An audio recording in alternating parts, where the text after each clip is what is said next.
Olá, sejam bem-vindos ao De Angelis Cast, o podcast que traz toda semana para você os temas e assuntos mais importantes da semana, com um olhar jurídico, um olhar da comunicação e uma forma divertida e interessante de poder contextualizar o mundo e falar das novas tecnologias, da educação, das mudanças no mercado de trabalho, das novas profissões e tudo que vai afetar a sua vida daqui para frente. Eu sou Guilherme de Angelis, mestre e doutor em comunicação, professor de jornalismo, e eu estou aqui ao lado do meu irmão Gilbert de Angelis, que é professor de direito, mestre em comunicação, e é um prazer conversar com você. Tudo bom, maninho? Olá, Guilherme, olá a todos que nos acompanham. Prazer tê-los aqui conosco. Sejam bem-vindos ao nosso podcast. Tema hoje muito importante, né? Exatamente. Presente aí pro pessoal. Como diria Monteiro Lobato, parafraseando Monteiro Lobato, um país se forma com pessoas e livros. Não existe nenhuma profissão hoje que não se faça com educação e com professores de qualidade para poder formar os alunos e fazer com que cada uma das pessoas cresça no mercado de trabalho e faça um trabalho importante para todo mundo. E hoje a gente vai discutir isso. Como é que está o ensino superior hoje no Brasil? Como é que está o ensino jurídico, o ensino de jornalismo? Como é que está essa nova reforma do ensino médio que tem gerado tanta polêmica? Quais são os novos desafios dos professores no mercado de trabalho cada vez mais difícil? Quais são os desafios para os alunos? E hoje a gente vai discutir todo esse panorama da educação e trazer algumas respostas interessantes para vocês. E aí eu queria começar, Beto, fazendo uma pergunta importante. Você estudou aí 2 anos no seu mestrado sobre o ensino jurídico e trouxe esse livro fantástico, que é fruto da sua dissertação, Ensino Jurídico em Colapso, já com um título bem direto, comercial, inclusive, e mostrando a real situação. E é importante a gente pensar, e eu queria falar disso para você, porque assim, vou começar com um desabafo. Eu sou professor há mais de 10 anos, eu comecei com 22 anos de idade no mestrado da UNB dando aula, e sou apaixonado pela educação. A nossa família é cheia de professores, professores de ensino fundamental a professores universitários, então é algo que é muito importante para mim, essa ideia de poder formar novas gerações, de compartilhar com conhecimento, de aprender com os alunos, mas ao mesmo tempo eu tenho percebido, e não é só a mim, mas com colegas que eu converso na universidade, o quanto está cada vez mais difícil dar aula.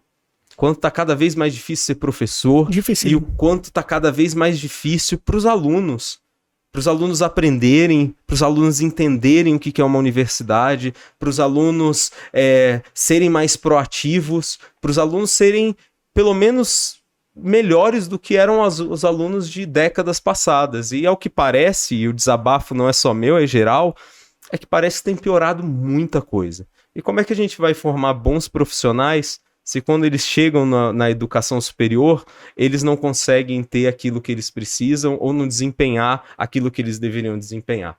E aí eu queria aproveitar esse desabafo para que você pudesse falar dessa sua pesquisa, né? De mostrar o que está acontecendo com o ensino jurídico. E será que tem alguma coisa aí nesse ensino que a gente consegue aprender nas outras disciplinas também?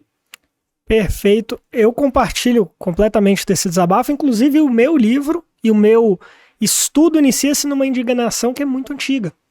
Porque desde a época do ensino médio, aqui não vou começar já com esse desabafo, mas podemos falar sobre isso depois também. Ensino médio para mim foi uma grande frustração.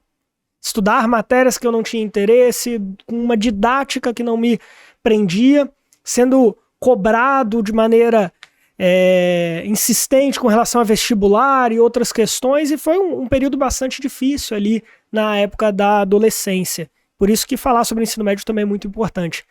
Mas foi com essa reflexão que eu entrei na faculdade de Direito e também me incomodei com algumas situações. E essas observações foram levando para esse estudo do meu mestrado. Mas antes disso eu gostaria de fazer um comentário geral, que é o seguinte: os tempos mudaram. A sociedade é outra. Estávamos no primeiro episódio falando sobre inteligência artificial e o mercado de trabalho. Os tempos mudaram, o mercado profissional mudou, a sociedade está em constante transformação, mas as bases do ensino são as mesmas em alguns casos, de séculos. 3, 4 séculos, você pega imagem e é a mesma coisa. O professor escrevendo no quadro na lousa, todos os alunos enfileirados tentando aprender. Uma prova para reproduzir o que o professor ensinou no quadro, sem nada mais relevante do que aquilo. O decoreba do decoreba. O decoreba, a técnica então da memorização como uma ferramenta de ensino. Em tempos onde a internet, a inteligência artificial, a automação conseguem executar isso muito melhor do que nós. Então, esse eu acho que é um dos problemas e por isso tamanha insatisfação dos alunos em alguma medida, porque eles não conseguem se identificar com aquela aula.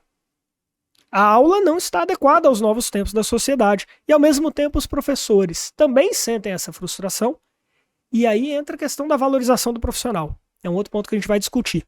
Mas só para não abrir tantos pontos, aqui é só como abertura do programa, mas focando então na sua pergunta sobre o ensino jurídico e sobre o meu livro. Ensino jurídico em colapso. Aqui pequenininho, vocês não conseguem ler, mas está escrito as falhas de formação para o exercício da advocacia. Porque eu delimitei a minha pesquisa na seguinte questão. Se o ensino jurídico brasileiro é capaz de formar bons advogados. Vou dar um spoiler. Não, não é. Modo geral, forma-se profissionais muito ruins. E aqui não pense que eu estou a falar mal da minha profissão, a falar mal da minha categoria profissional de maneira alguma. Isso é defender a profissão. Defender a profissão, porque precisamos de profissionais de excelência. Um profissional mal formado é um profissional que também está se enganando e que estará sofrendo as consequências depois dessa formação ruim. Então é uma preocupação legítima, inclusive o Conselho Federal da OAB já foi até o Supremo Tribunal Federal para discutir essa matéria. Porque verifica que o ensino jurídico no Brasil está numa situação calamitosa. Isso vai por diversos motivos. A quantidade de faculdades de direito que a gente tem no país, dá para dizer que tem uma em cada esquina. Tranquilamente, você sabe disso muito bem como professor universitário, a cada canto uma faculdade de direito, faculdades, algumas excelentes e outras de uma qualidade muito duvidosa. A gente brinca aqui em Brasília que se você balançar uma árvore, cai 3 bacharéis em direito. E eles caem e fazem o quê? É uma pergunta que tem que ser feita, porque o mercado da advocacia está saturado. Muitos vão provavelmente para tentar te vender algum curso, vão dizer que não está saturado, tá.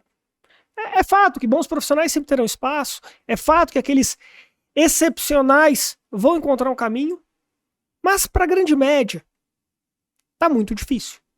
Se você precisa de um advogado trabalhista agora, você acha uma quantidade imensa de profissionais querendo te oferecer esse serviço. E aí gera uma concorrência muito grande, uma disputa por preços.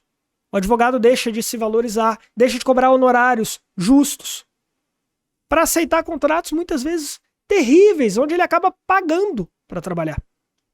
Então, temos um excesso de profissionais, mais de 1.300.000 advogados no Brasil. Para que tanto advogado? Para que tanto advogado? E esses advogados não encontram a satisfação na advocacia, muitas vezes passaram no exame de ordem, pegaram a carteira, mas como uma segunda opção. E aí a gente vive na terra do concurso público. Muitos deles também não conseguem o sucesso no serviço público. E aí gera uma insatisfação que sai da sala de aula para virar uma insatisfação social. De pessoas que estão nas suas carreiras, mas não queriam estar lá. Mas também não conseguem avançar para outros caminhos. E aí eu te faço uma pergunta, 2 na verdade. Eu sou uma pessoa leiga, aconteceu algum problema na minha vida, estou precisando de um advogado. Você falou ali dos advogados trabalhistas, preciso de um advogado trabalhista. Qual o risco que eu corro de contratar um profissional ruim? E em segundo lugar, como é que eu consigo, como alguém que é leigo e está lá pesquisando, não tem contatos ou não tem referências, e dizer assim, preciso desse advogado trabalhista para resolver meu problema, como é que eu diferencio um profissional habilitado de um profissional que vai causar esses prejuízos que você vem a falar agora? Perfeito. São 2 perguntas interessantíssimas. Eu começo pela primeira, então, seguindo a ordem. Como escolher um bom advogado? Na verdade, os riscos, perdão. A primeira pergunta é sobre os riscos. Quais são os riscos que você corre ao contratar um advogado não qualificado para aquela função? O meu livro trata sobre isso e eu fiz uma pesquisa em todos os tribunais do Brasil. Justiça Federal, Justiça Comum, Eleitoral, Trabalhista, nos tribunais superiores todos, Justiça Militar, enfim, todos os ramos do direito. Em todos eles, localizei erros graves cometidos por advogados. A advocacia é muito técnica. Vou dar um exemplo para você que não é advogado, mas você que é, vai conseguir entender também com um pouco mais de detalhes. Um recurso, se você vai fazer um recurso, você precisa saber o recurso correto. Isso chama-se cabimento. Se você faz o recurso errado, você provavelmente causará um grande prejuízo. Não importa se você esteja certo no argumento. Você errou Exatamente. o recurso, você já pode ter toda a razão. Vamos supor que tem uma sentença e o recurso cabível naquela situação seja uma apelação cível. Por mais certo que você esteja, se você fizer um agravo de instrumento, você terá um problema. Esse recurso não será conhecido, como você não fez o recurso correto. Você perderá o prazo, o processo transitará em julgado, você perderá a chance de discutir aquela matéria e de reformar aquela decisão. Mas beleza, o advogado que está aí sabe o recurso correto, mas talvez ele não saiba confeccionar. Certos recursos têm requisitos, a gente chama de pressupostos de admissibilidade. São requisitos muito específicos. E a depender da complexidade do recurso, eles aumentam. Então, por exemplo, todo recurso tem um requisito básico da tempestividade. Você tem um prazo para fazer. Alguns têm o requisito do preparo, você tem que pagar. Na Justiça do Trabalho, tem que pagar também o depósito recursal. Mas recursos aos tribunais superiores têm outros requisitos, a exemplo do pré-questionamento, a exemplo de uma repercussão geral, um recurso extraordinário, o filtro da relevância num recurso especial. Tudo isso, se não for observado, acarretará na derrota naquele processo. Você oferece o remédio errado e mata o paciente. Basicamente. Mesmo o paciente tendo uma saúde razoavelmente boa e tendo boas chances de êxito. Talvez você esteja repleto de razão no mérito do processo, mas se o seu advogado não for bom na via processual, você não terá êxito. E aí vem essa sua pergunta. Como é que eu descubro? Vai ter um Reclame Aqui, que eu pesquiso o nome do cara, vai ter um TripAdvisor que vai ter lá, ou um Uber que vai ter a pontuação dele, ou alguma coisa do tipo. Como é que eu descubro que esse cara é bem formado e tá pronto para solucionar meu problema? Ou ele vai ser um cara que, na verdade, vou estar pagando para me ferrar, digamos assim? Honestamente, esse é um grande desafio, inclusive para quem é advogado, e vai fazer parceria com outros advogados. Porque, por exemplo, o advogado tem um escritório lindo, impressionante o escritório, a estrutura, tem uma equipe muito grande. A tendência é pensarmos, poxa, ele é um cara bem sucedido, não chegou lá à toa, logo, serviço de qualidade, eu vou confiar. Há casos onde esse escritório maravilhoso vem de outras fontes de renda. Outras fontes de renda fazem com que o advogado consiga gerar uma imagem de sucesso que não vem da advocacia. Em alguns casos, o advogado tem uma relação social, uma rede de networking muito boa, mas não é tecnicamente habilitado. É um herdeiro. É um herdeiro. Às vezes o advogado é muito bom tecnicamente, mas não é diligente. Ele não acompanha com aquele devido cuidado o processo e acaba perdendo prazo, acaba não dando a atenção necessária. Não é fácil fazer a escolha. Você deve, primeiro, buscar referências, conhecer o currículo, verificar se ele é especialista naquela área de atuação, conhecer o histórico profissional dele, ver se ele tem outros processos daquela natureza, buscar indicações, possivelmente algum conhecido seu em quem você confia vai indicar um profissional de qualidade. A indicação é uma forma de você ter alguma referência, algum filtro. Mas, de fato, não é simples a solução. Não há um elemento básico que eu possa falar, olha, por esse elemento confie. O cara pode ser professor na disciplina e ser um advogado ruim. Não é simples a escolha de um advogado. Não é simples, infelizmente. Então, e tendo em vista o risco que nós estamos aqui a tratar, é preciso toda a cautela. Por isso, eu recomendaria considerar uma indicação de alguém que conheça o profissional, que possa atestar. Preferencialmente, alguém que seja da área do direito e que tenha habilidade para fazer esse filtro. Bom, e uma outra coisa que é interessante, dá para fazer um paralelo com outras profissões, é que o ensino do direito é muito amplo, né? A gente discutiu isso com outros convidados, de quando cada matéria é um mundo em si. Então você pode ser o melhor advogado do mundo, sei lá, em tributário, mas não necessariamente você é um bom profissional de penal ou de trabalho ou alguma outra E dentro área. do tributário, por exemplo, você pode ser excelente para discutir ICMS e não saber nada sobre imposto de renda. E as faculdades conseguem ensinar isso? O cara sai da faculdade, porque aí ele tem esse período do estágio, e isso é uma dificuldade que muita profissão tem. Muitas vezes uma empresa, eu já fui chefe algumas vezes, já precisei contratar pessoas em redação, etc, e vem esses estagiários. E às vezes o estagiário vem muito cru. Você percebe assim que ele já está quase no final do curso, mas ao mesmo tempo ele não é uma pessoa que está apta para desenvolver aquilo que ele faz. Então, ele acaba tendo dois professores, o professor da faculdade, e quando ele vai pro estágio, o chefe dele ou o contrato tem que ensinar e pegar na mão e mostrar todas as coisas. Nessa sua experiência, esse profissional, esse estagiário, ele já chega pronto ou, na verdade, ele tem muitas dificuldades em um longo caminho?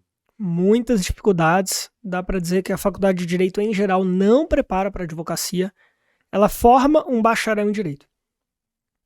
Então você que está acompanhando, se quer advogar, tem que buscar um estágio, tem que buscar todo um caminho, começar a frequentar o OAB, conhecer os cursos, conversar com advogados, fazer estágio, não só na advocacia, mas em órgãos públicos, para buscar ter uma visão mais ampla, porque de fato ela não prepara para advocacia. E aqui, eu presido a Comissão de Empreendedorismo Jurídico na OABDF, mas eu nem estou falando sobre isso. Eu não estou falando sobre os desafios para conquistar um cliente, para dar um bom atendimento, para se posicionar no mercado. São outros campos que... Isso já é um nível acima. É um nível acima que está muito distante ainda da faculdade de Direito. Mas aqui eu estou falando do ponto técnico. Você formou um advogado, ele sabe advogar? Ele sabe exercer a profissão? Ele consegue tecnicamente atuar? O que a gente verifica que não. Porque a forma de ensino é muito ultrapassada. Por exemplo, o aluno tem aula sobre processo e faz provas sobre o assunto, provas muitas vezes objetivas. Ele não faz uma peça. Ele não vê um processo, ele não toca num processo. Como é que ele vai aprender processo sem contato real com o processo? Né? Então, isso é algo que é muito corriqueiro. Ensina teoricamente, não ensina prática. E você acha que o alto índice de reprovação da prova da OAB, que a gente está falando disso, você se forma em bacharel em Direito, mas você não se forma advogado, aí você precisa ter essa segunda etapa, ir lá passar na prova da OAB. Você acha que esse índice de reprovação dessa prova reflete isso? O quanto que, na verdade, as faculdades têm ensinado mal ou não têm preparado esses bons profissionais? Ou você acha que essa questão da prova do OAB é muito mais uma reserva de mercado para não deixar que, de um dia para outro, você tenha aí, você falou de 1 milhão e 300 mil, você não tem aí agora 3 milhões de advogados de um dia para o outro. Como é que você vê essa questão da OAB? Perfeito. Essa questão é bastante polêmica em alguns grupos, mas vou colocar a minha opinião aqui de uma forma bastante clara e técnica. Primeiro, de fato há um índice de reprovação muito alto por prova, por exame de ordem, edição daquela avaliação. Agora, um dado que é pouco divulgado é que 60% das pessoas que se inscrevem no exame de ordem passam. 60%, você não ouviu errado, são dados da FGV, em publicação que trata sobre o exame de ordem. 60%. Como é que eles fazem esse cálculo? Pelo CPF. Só verificar quem se inscreveu e desses que se inscreveram, quem passou. Passou na primeira tentativa? Muitas vezes não. Mas passou. Em algum momento passou. Então 60%. Aí a gente vai falar, poxa, mas 40% não conseguem passar. É muita coisa. 40% que não passam. Que desistem, que acabam não conseguindo esse resultado. Isso sinaliza algo muito relevante. Quase metade não consegue aprovação. E por exame de ordem, o índice é muito baixo. Então, isso reflete sim essa falha de formação. O exame de ordem, na minha visão, respeito quem pensa de maneira diferente, ele é essencial. A quantidade de faculdades de direito e o nível de formação que temos hoje, se não existe esse filtro, veja, com este filtro, estou falando de erros cometidos por advogados. Se com este filtro a gente tem uma quantidade relevante de erros, o que falar se não tivéssemos alguma forma de exigir um controle mínimo de qualidade profissional? Isso é o que a gente fala, é mínimo. Não estamos verificando se o profissional é excelente. Estamos verificando se ele tem um básico. Tem um E eu dou um mínimo exemplo. suficiente que basta para ele começar a profissão, né? Exatamente, eu dou um exemplo. Direito do trabalho. Historicamente, direito do trabalho tem cobrado 3 peças. A inicial, da reclamação trabalhista, uma contestação, que é a defesa, que é feito pela reclamada, e o recurso ordinário trabalhista, que é o equivalente a uma apelação, um recurso que é feito para tentar reformar a sentença. Basicamente, o exame de ordem em direito do trabalho só tem cobrado isso. Cobrou um ou outro caso, cobrou mandado de segurança, algumas outras hipóteses, mas praticamente se repete. Hoje, o estudante ele tem a chance de fazer uma repescagem, então se ele não passa, ele faz de novo. Na mesma fase aí da OAB. Fazendo de novo, vamos supor que naquele exame de ordem cobrou-se um recurso mais difícil, como recurso de revista. Ele não conseguiu. No próximo vem uma reclamação trabalhista, uma contestação, ele faz, passa, é advogado. E é advogado habilitado para atuar em todas as áreas do direito. Ele passou em trabalhista, mas ele pode pegar uma causa criminal, tributária, cível. E eu acho, aí na minha concepção, que esse é um dos motivos da falha. O advogado se forma numa área, gosta daquela matéria, mas como precisa de clientes, muitas vezes vai assumir e patrocinar causas em outras áreas e acaba cometendo erros. Você precisa pagar boleto, né? O cliente apareceu em outra coisa, você vai dizer não pro cliente. Você acaba aceitando e tendo esse problema. E aí outro detalhe, veja, o exame de ordem ele só cobra se você consegue fazer a peça. Ele não cobra se você fez o protocolo corretamente. Ele não vai cobrar se você cumpriu todos os requisitos e acompanhou adequadamente o processo. Muitas das peças não cobram tempestividade, que é um ponto que muitos advogados na prática erram. Então, assim, ela é uma prova que é insuficiente. Ela é realmente o mínimo. Mas eu vou fazer uma crítica à prova. E depois vamos avançar para outros assuntos para não ficar só no direito, que é importante também explorar, inclusive, o lado da comunicação. Mas essa crítica ela é importante. O exame de ordem está gerando no Brasil o que alguns pesquisadores chamam de oabetização do ensino jurídico. Tem até um ciclo que eu criei no meu trabalho, isso é com base em outras pesquisas, que é perceber o seguinte: a OAB tem um selo chamado OAB Recomenda. Então ela diz, olha, essas instituições de ensino eu recomendo.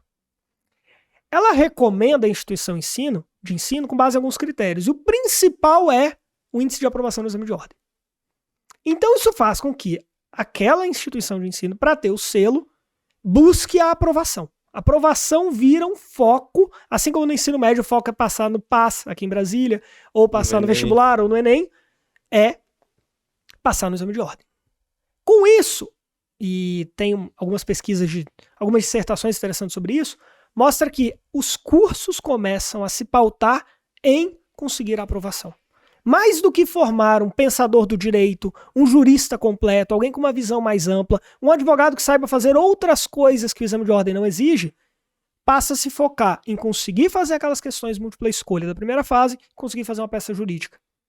Então a formação do estudante de direito passa a ser moldado com base no exame de ordem. Instrumental para a prova. Instrumental para a prova. Vira um cursinho para a prova em alguma medida. Algumas faculdades se limitam a isso. E aí olha o problema, porque perde-se toda uma outra formação humanística, social, multidisciplinar, voltada à conciliação, a outras formas de solução de conflito.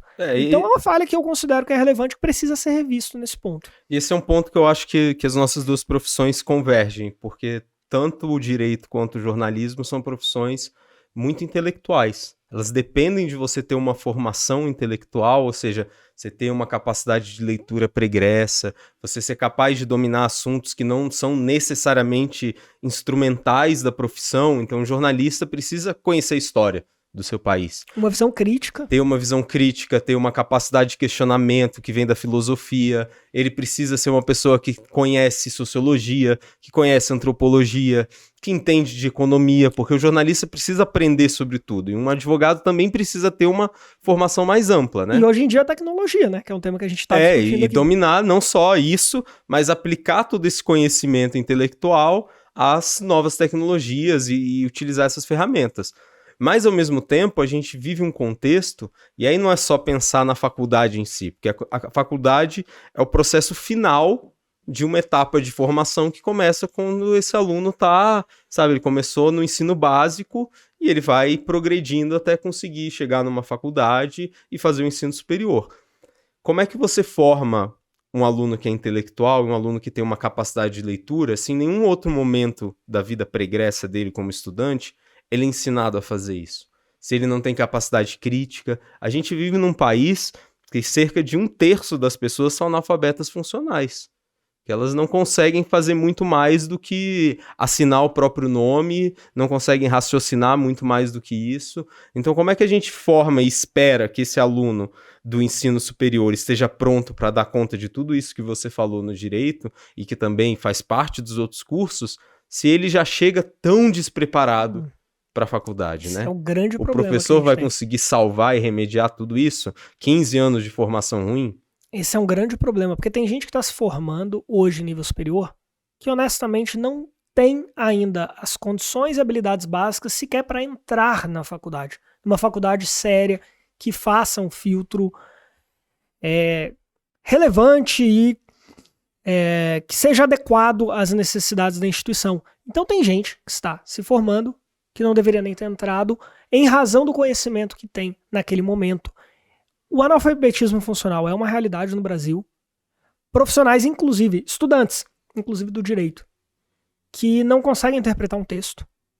Se você der 2 parágrafos, ele não consegue extrair o elemento básico. E o direito é uma linguagem muito difícil, né? Muito difícil. Então, um estudante que não tem a capacidade de fazer uma leitura adequada do texto, uma leitura crítica, entender os pontos, interpretar adequadamente, também não tem a capacidade de escrever adequadamente o seu ponto de vista, de sustentar oralmente os seus argumentos de uma maneira convincente, é um profissional que vai ter muita dificuldade no mercado de trabalho. Ele pode sair com diploma de bacharel em direito, pode até passar na OAB, mas terá muita dificuldade para conseguir qualquer espaço no mercado de trabalho. E por isso, não só por isso, mas também pela dificuldade, pela crise econômica do país, enfim, é muito comum a gente ver advogado pleiteando vaga de estagiário. Pleiteando vaga de estagiário. Em alguns casos, ele sequer está preparado para exercer a função que o estagiário faz. Agora, como lidar com um problema que vem da base? É um desafio gigantesco que a gente tem no ensino superior, mas que precisa ser resolvido nas fases anteriores. Não tem como a faculdade ensinar tudo aquilo que toda essa fase anterior deveria ter ensinado. E aí são muitos problemas, porque primeiro a gente tem que entender a realidade do Brasil. A gente está aqui no Distrito Federal, em Brasília, e a gente tem alguns dados muito, muito importantes que exemplificam o que é o Brasil. O Lago Sul, que é a região administrativa aqui de Brasília, que tem o maior poder aquisitivo, se ela fosse comparada com um país, se ela declarasse a independência, ela seria uma Suíça. E a Península dos Ministros, para quem é de Brasília, que é a parte Nutella do Lago Sul. Mais ainda, né? Pela quantidade de doutores, o nível de formação, a qualidade de vida que essas pessoas têm. Mas, ao mesmo tempo, a gente tem aqui em Brasília o Sol Nascente, que é a maior favela da América Latina. Então, você convive dentro do Distrito Federal, a não muitos quilômetros de distância, a Suíça e o Haiti. E isso reflete muito o que é o Brasil. Com certeza. E quando a gente pensa no nível educacional, esse fosso não só sempre foi muito distante, muito fundo, como tem ficado progressivamente pior. E aí um bom exemplo de pensar isso foi a pandemia. Porque quando a gente teve a pandemia, o processo de educação, e aí a gente tem várias pesquisas, o Instituto Ayrton Senna fez pesquisa sobre isso, a FGV, mostrando quanto que a gente vai deixar uma geração inteira de jovens, de crianças, de adolescentes, incapazes de conseguir progredir e de ter uma formação. E como, na verdade, a gente está regredindo do ponto de vista da qualidade desses estudantes e dos profissionais que eles vão ser. Porque, assim, quando veio a pandemia, lockdown, agora vai todo mundo ter ensino remoto. As crianças que tinham capacidade de ter uma faculdade particular, elas estavam plenamente aptas. Óbvio que teve dificuldade, não foi fácil você não socializar, você ter que estudar dentro de casa, os casos de depressão, de ansiedade, todos esses casos que levaram. Mas todas elas tinham um quarto para estudar, elas tinham um celular, uma internet de Computador. qualidade, um computador, professores adequados, uma estrutura escolar que permitia você ter aulas mais dinâmicas. E na escola pública?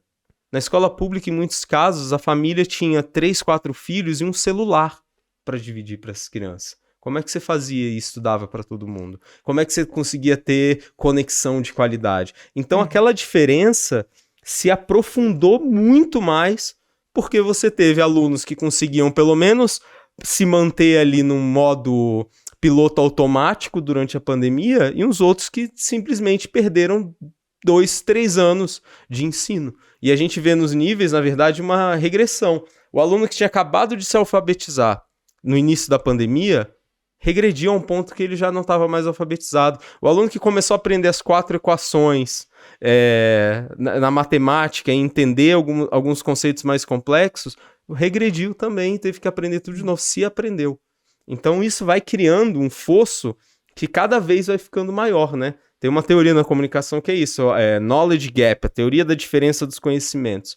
E isso vai gerando para toda a vida. Porque esse aluno conseguiu aprender outras línguas, entender matemática, ele vai chegar cada vez mais preparado, porque ele aprendeu mais e consegue aprender mais, e esse outro aluno não aprendeu, e ele vai estar sempre correndo atrás de um prejuízo, que aumenta a evasão escolar, porque como é que você vai continuar na faculdade se ela não te acrescenta em nada, você não se sente confortável, você não consegue aprender, né? E isso gerou um fosso cada vez maior. E eu acrescento 2 pontos nisso que você falou. O primeiro é com relação... Pensando aqui nos jovens e nas crianças, o nível de formação dos pais e o quanto isso faz diferença.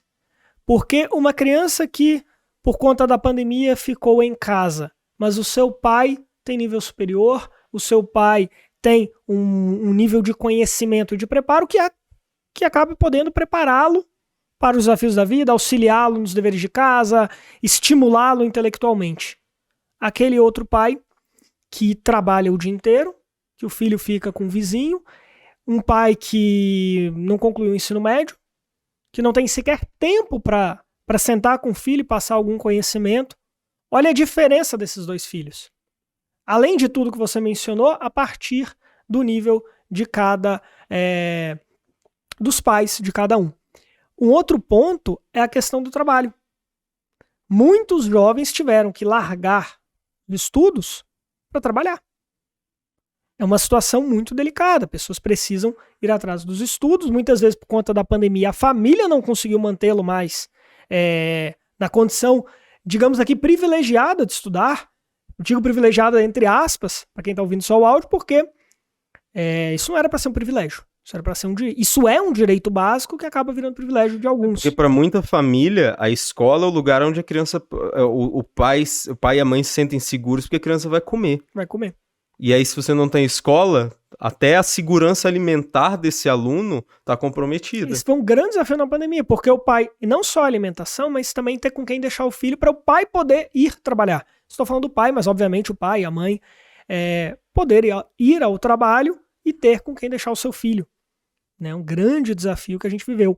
Mas, um outro ponto que eu queria explorar. A gente fala muito que estamos vivendo a geração do nem-nem. O nem-nem aqui no sentido de que nem trabalha e nem estuda. Como é que você vê essa situação que a gente está vivendo? Isso é muito grave. E aí, a ideia da reforma no novo ensino médio foi justamente como uma tentativa de remediar isso. Se percebeu que uma parcela muito grande da população, por todos esses motivos, pela necessidade de ter que contribuir com a renda da família, pelo fato de que o ensino não era uma coisa que parecia agregar, começava a largar o ensino médio e ter uma evasão muito grande. E aí, como é que a gente conserta esse ensino médio, já que ele não tem serventia, né? E a gente falou desse modelo que é ultrapassado, desse método que é o professor num quadro escrevendo coisa e pedindo decoreba do aluno, que vive um outro contexto, um contexto em que ele está sempre nas redes sociais, no celular. Como é que funciona? E o novo ensino médio veio para tentar resolver essas questões. E embora a intenção tenha sido positiva, a forma como foi feita está sendo muito desastrada. Tanto é que não conseguiu ser implementada ainda. Porque se começou a pensar, não, a gente precisa mudar algumas coisas e tornar as aulas mais interessantes.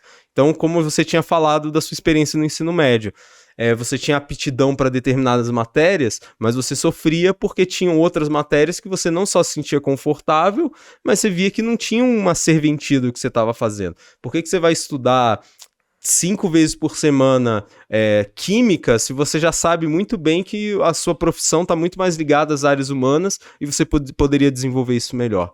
Então se pensou em fazer isso e pensar numa estrutura em que o aluno tivesse mais liberdade para escolher e tudo mais, que faz super sentido. Só que do jeito que foi implementada, não está dando certo. Porque como é que você faz isso se os professores não estão preparados? Se você vive uma realidade em que os professores ganham muito pouco, trabalham muito e não têm capacidade de tempo ou estrutura para se adaptar a essas coisas. E aí, de repente, as escolas precisaram fazer isso. As escolas particulares, as mais caras, conseguem fazer isso muito bem. E já faziam isso, né? Então o aluno estudava de manhã, tinha todas as matérias que precisava, à tarde ele tinha matérias diferentes, se envolvia em outras atividades, e na pública. Aí a gente vê que o professor de história agora tem que ensinar comunicação. Será que o professor de história tem a capacidade de ensinar comunicação? Ou o professor de geografia agora vai ter que ensinar empreendedorismo, porque é o que tem, é o que dá para fazer. E aí isso acaba sendo muito ruim. E esse processo de falta de educação acaba acontecendo, do ponto de vista macro do ensino, de coisas muito negativas. Porque a gente não precisa que todo mundo se forme numa faculdade e tenha ensino superior, mas a gente precisa que as pessoas se formem da melhor forma possível para a profissão que elas vão exercer.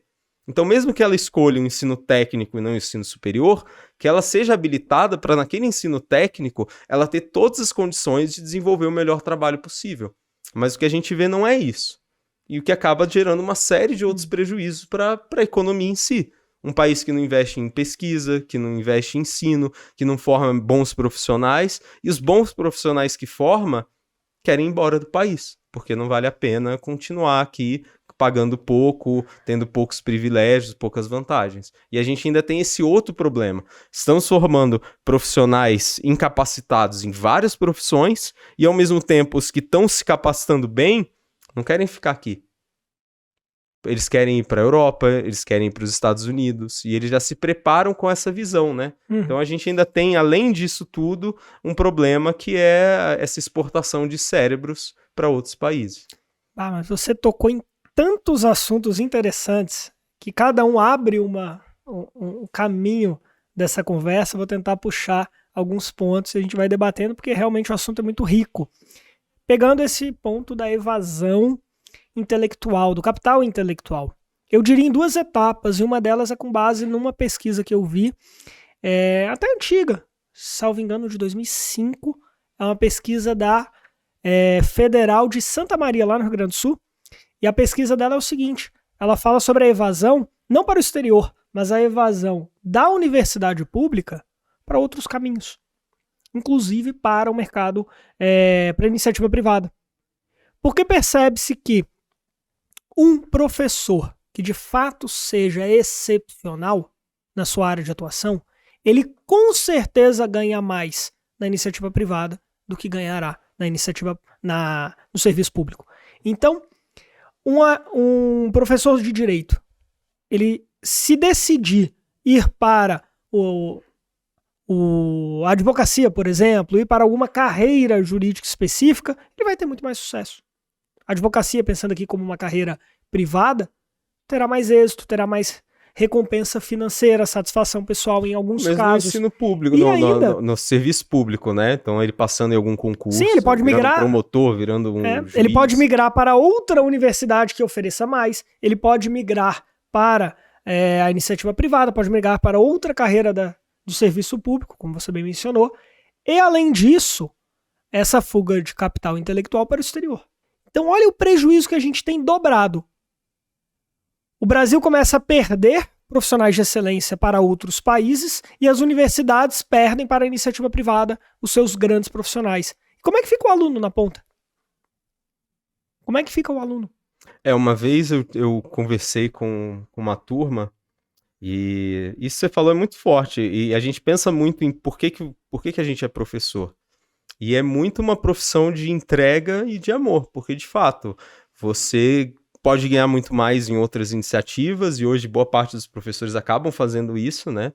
porque só ser professor não compensa, mas tem aquele ganho, pelo menos para mim, que é um ganho emocional, é algo que é muito positivo para mim, ter essa sensação de que você... É uma missão de vida, é uma satisfação pessoal. Né? Que você tá formando novos profissionais, que você tá transmitindo os valores que você acredita, que você tá vendo as pessoas crescerem, que você faz a diferença de fato. E aí teve um dia específico numa aula que a gente fez uma dinâmica com uma turma e foi uma coisa muito, muito bacana. A gente fez uma roda, os alunos conversavam sobre vários outros temas que não eram específicos e técnicos da disciplina, mas coisas que eles sentiam, problemas, etc. E foi um momento de uma troca muito bonita.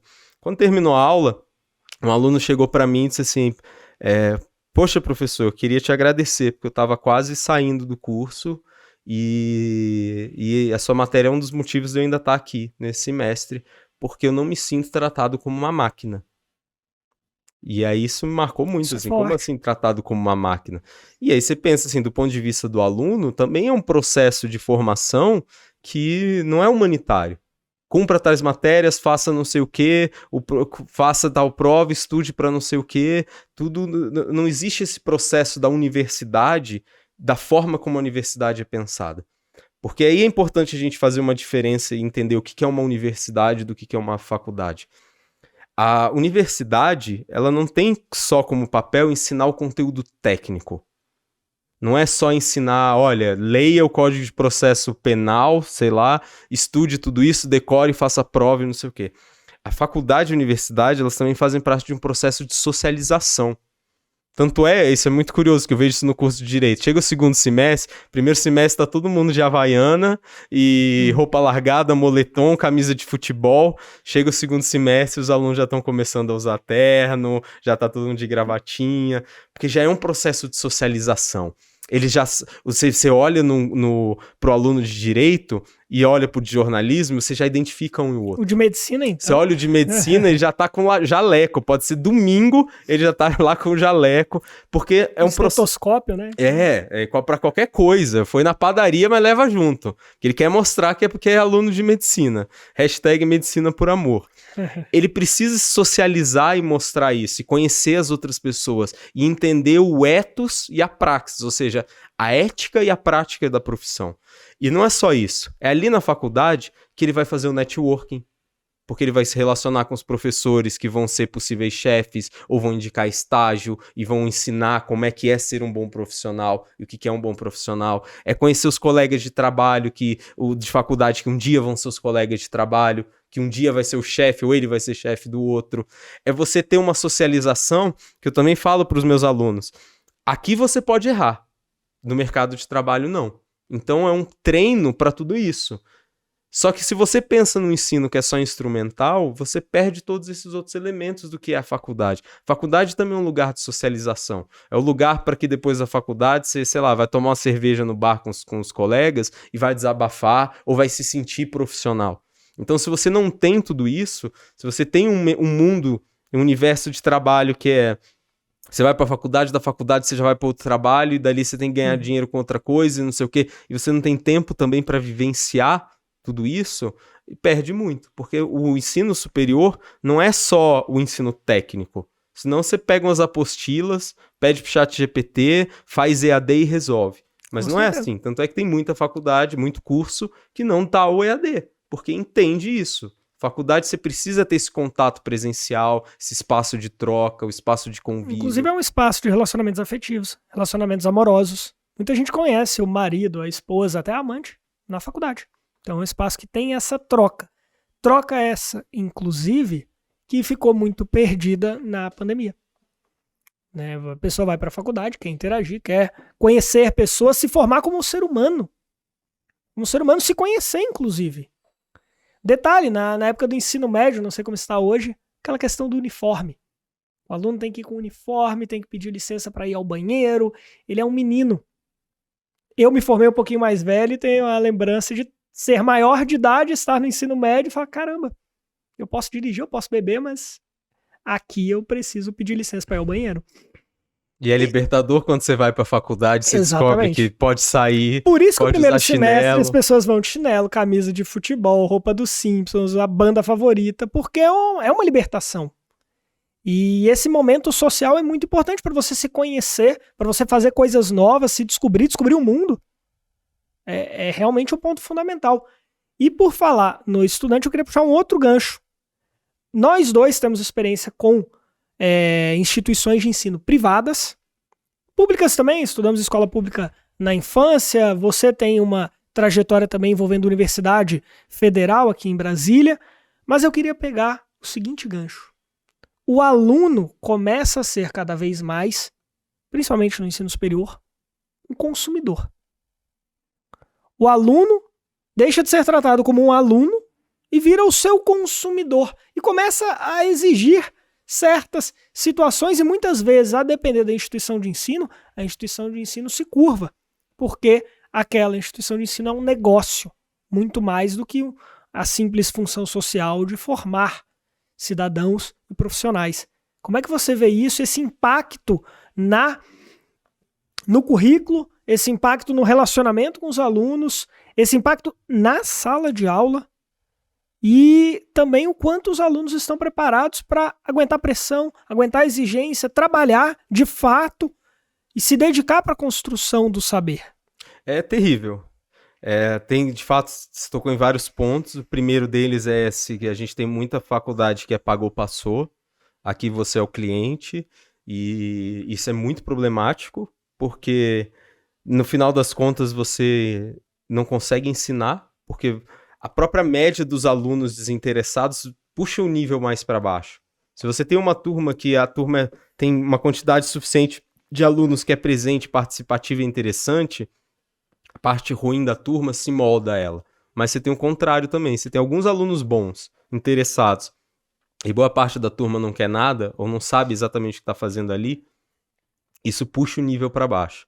E aí começa a ter umas outras questões. Esse ponto de vista mercadológico vai fazendo, por exemplo, que as instituições cobrem do professor um processo de avaliação. Então, assim, o que é o bom professor? É o professor que é bem avaliado pelos alunos. Então, o aluno vai lá, preenche o relatório discente e escolhe lá quais são os professores bons e quais são os professores ruins. Quais critérios que eles escolhem? E aí, qual que é o bom critério desse professor? Porque se esse professor é aquele que termina a aula sempre no horário, que cobra dos alunos, faz prova difícil, exige, reprova muito... Manda atividade para fazer em casa, trabalho para desenvolver, esse professor vai ter pouca avaliação. Mas aí você descobre que se você libera a tua turma 30 minutos mais cedo, se a sua prova é fácil e você não faz chamada no início, os alunos passam, você vai arriscar a sua avaliação e possivelmente o seu emprego para você... ser mais exigente, fazer o que um professor tem que fazer. E passados alguns semestres e as instituições começando a cortar aqueles que não são bem avaliados e mantendo os que são, olha a cultura que se gera na instituição. O aluno passa a sentir que ele tem o direito de chegar atrasado e ganhar presença, de não participar da atividade em sala de aula e ganhar ponto como se tivesse participado.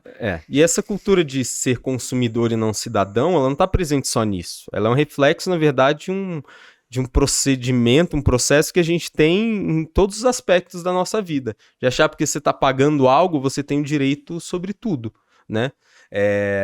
E junta-se a isso a uma educação que muitas vezes que eles recebem ou deixam de receber, que é fraca, que não é baseada na cobrança, mas só no afeto, você é meu filho, você tem direito a tudo. Você gera, na verdade, profissionais muito mimados. Você tem muito caso de que o aluno chega no estágio e é a primeira vez que ele toma uma bronca na vida. É a primeira vez que faz alguma coisa errada, chegou atrasado e o chefe reclamou, fez um serviço errado, o chefe reclamou, e o aluno já quer desistir. Começa a confundir até com assédio. Acho que é um assédio moral, uma bronca, uma reclamação, uma crítica. Isso é muito grave, porque a gente tem que entender que esse processo de formação é muito mais amplo e de profissionalização é muito mais amplo que só técnica. O profissional ele é contratado pelo currículo. Você pode ter o melhor currículo do mundo e geralmente é isso que vai te fazer conseguir aquele emprego. Você mostrar o seu currículo, você mandar bem numa entrevista, você convencer. Mas o que te mantém no trabalho não é o currículo. O que te mantém no trabalho é a sua maturidade emocional. Você é um cara que aguenta pressão ou você surta com os outros no primeiro momento? Você é uma pessoa responsável? Você chega todo dia no horário, você cumpre as suas metas, você faz o que você precisa fazer, você entrega aquilo que foi exigido de você. O oposto disso seria a desídia. Você é uma pessoa que sabe trabalhar em grupo? Você é uma pessoa que é atenciosa do porteiro ao seu chefe? Criativa. Ou não? E aí isso também é uma coisa importante da faculdade. Então, assim, faculdade, eu gosto de cobrar muito trabalho em grupo. E geralmente no curso às vezes rola treta entre os alunos, né? Porque sempre tem aquele que não quer fazer e pede para botar o nome. E aí eu incentivo os alunos a entenderem isso. Se você não tá dando conta de lidar com um trabalho em grupo na faculdade, que você escolheu os seus colegas, como é que você vai fazer isso no mercado de trabalho quando você não escolhe o seu chefe e não escolhe os colegas que você está trabalhando?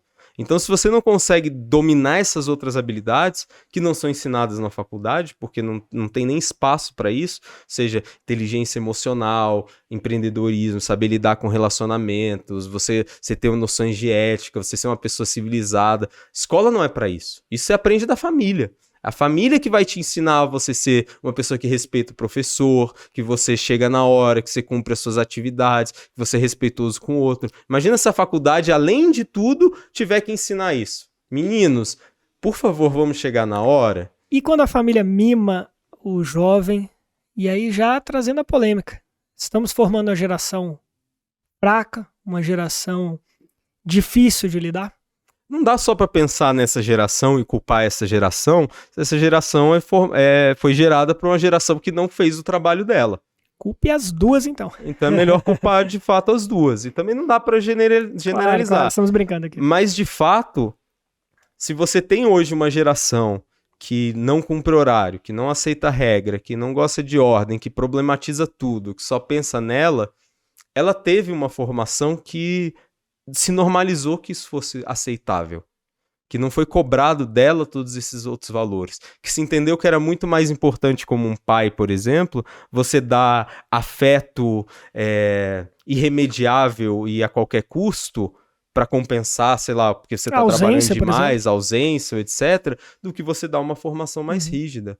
E isso traz consequências. Isso traz consequências como um todo, porque agora essa geração que está se formando vai ser pai um dia. E como é que ela vai passar esses mesmos valores? E ela vai ser chefe um dia. Ela vai começar como estagiário, mas em determinado momento ela vai ter que assumir outras coisas. Então, ou vai ser um processo de aprendizado pela dor, de, meu Deus, eu não estava preparado para isso. O meu estágio foi horrível porque o chefe me cobrava. E aí eu precisei me moldar e entender que esse é o mundo real e é assim que o mercado funciona e transmitir isso, ou vai ser uma geração frustrada, porque não vai dar conta daquilo que é o mínimo, daquilo que é o exigido. Com certeza. E olhando agora para o futuro, tentando entender os impactos da inteligência artificial, os impactos das redes sociais na formação do cidadão e do profissional. Quais impactos que você identifica, tendo em vista, por exemplo, o professor chega em sala de aula e ele tem uma concorrência que seria quase desleal. Se ele for um professor, aquele professor que enciclopedista, ele quer transmitir informação. Olha, no ano tal aconteceu isso, de tal forma, o fulano de tal fez a lei tal. Pois bem, o aluno em um clique, ele confere essas informações, ele traz informações que o professor não sabe, ele cita elementos que o professor nunca ouviu falar. Com o ChatGPT, ele contesta o que o professor está dizendo. Se o professor não muda a sua didática, ele não se adequa aos tempos atuais. E, ao mesmo tempo, como é que deve ser a formação desse aluno, tendo em vista que o mundo está mudando muito. Antes cobrava-se muito a memorização de certas informações que hoje a máquina já tem todas na ponta da língua. Como formar e como lidar com isso?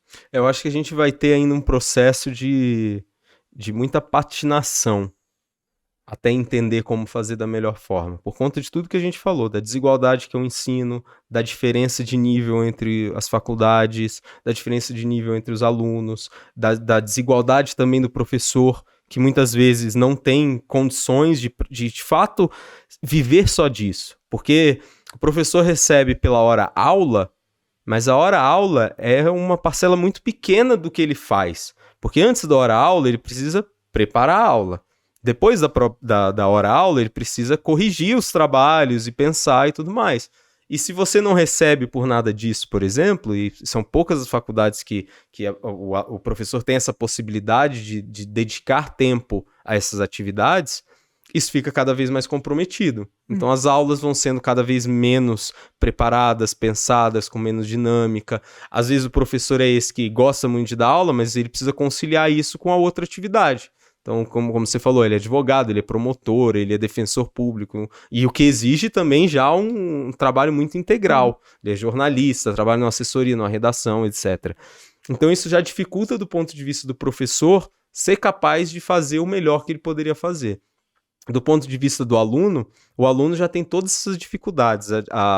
O problema de histórico dele de formação, o fato de que hoje as redes sociais causam uma série de transtornos nos alunos, porque eles têm cada vez mais dificuldade de atenção, eles leem cada vez menos, eles têm uma capacidade de leitura menos aprofundada, o nível de atenção é menor, isso causa outros estresses, interesses. Então o aluno já vem de uma formação defasada também.